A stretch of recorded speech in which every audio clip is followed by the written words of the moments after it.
दोस्तों आज की कहानी है बूट पॉलिश कर दून साहब। दोस्तों कहानी को अंत तक जरूर सुने। एक सज्जन रेलवे स्टेशन पर बैठे गाड़ी की प्रतीक्षा कर रहे थे, तभी जूते पॉलिश करने वाला एक लड़का आकर बोला, साहब बूट पॉलिश कर दूं। उसकी दयनीय सूरत देखकर उन्होंने अपने जूते आगे बढ़ा दिए। बोले, लो पर ठीक से चमकाना। लड़के ने काम तो शुरू किया, परंतु अन्य पॉलिश वालों की तरह उसमें स्फूर्ति नहीं थी। वे बोले, कैसे धीरे धीरे काम करते हो, जल्दी जल्दी हाथ चलाओ। वह लड़का मौन रहा। इतने में दूसरा लड़का आया। उसने इस लड़के को तुरंत अलग कर दिया और स्वयं फटाफट काम में जुट गया। पहले वाला गूंगे की तरह एक और खड़ा रहा। दूसरे ने जूते चमका दिए। पैसे किसे देने हैं, इस पर विचार करते हुए उन्होंने जेब में हाथ डाला। उन्हें लगा कि अब इन दोनों में पैसों के लिए झगड़ा या मारपीट होगी। फिर उन्होंने सोचा, जिसने काम किया उसे ही दाम मिलना चाहिए, इसलिए उन्होंने बाद में आने वाले लड़के को पैसे दे दिए। उसने पैसे ले तो लिए, परंतु पहले वाले लड़के की हथेली पर रख दिए।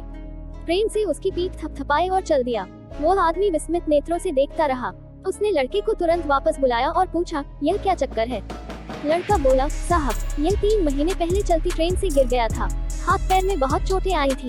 ईश्वर की कृपा से बेचारा बच गया, नहीं तो इसकी वृद्धा माँ और बहनों का क्या होता। बहुत स्वाभिमानी है, भीख नहीं मांग सकता। फिर थोड़ा रुककर वह बोला, साहब यहाँ जूते पॉलिश करने वालों का हमारा समूह है और उसमें एक देवता जैसे हम सबके प्यारे चाचा जी हैं, जिन्हें सब सत्संगी चाचा जी कहकर पुकारते हैं।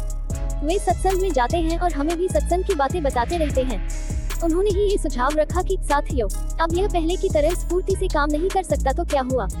ईश्वर ने हम सबको अपने साथी के प्रति सक्रिय हित, त्याग भावना, स्नेह, सहानुभूति और एकत्व का भाव प्रकट करने का एक अवसर दिया है।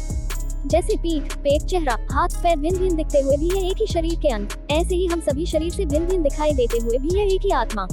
हम सब एक हैं। स्टेशन पर रहने वाले हम सब साथियों ने मिलकर तय किया कि हम अपनी एक जोड़ी जूते पॉलिश करने की आय प्रतिदिन इसे दिया करेंगे और जरूरत पड़ने पर इसके काम में सहायता भी करेंगे। जूते पॉलिश करने वालों के दल में आपसी प्रेम, सहयोग, एकता तथा मानवता की ऐसी ऊंचाई देखकर वे सज्जन चकित रह गए और खुशी से उसकी पीठ थपथपाई और सोचने लगे, शायद इंसानियत अभी तक जिंदा है। लाउडली क्राइंग, ऐसी कहानियां सुन दिल रो पड़ता है। दोस्तों कहानी पसंद आई हो तो शेयर जरूर करें और कमेंट बॉक्स में हमें बता सकते हैं यह कहानी आपको कैसी लगी। हमारे चैनल को सब्सक्राइब करें।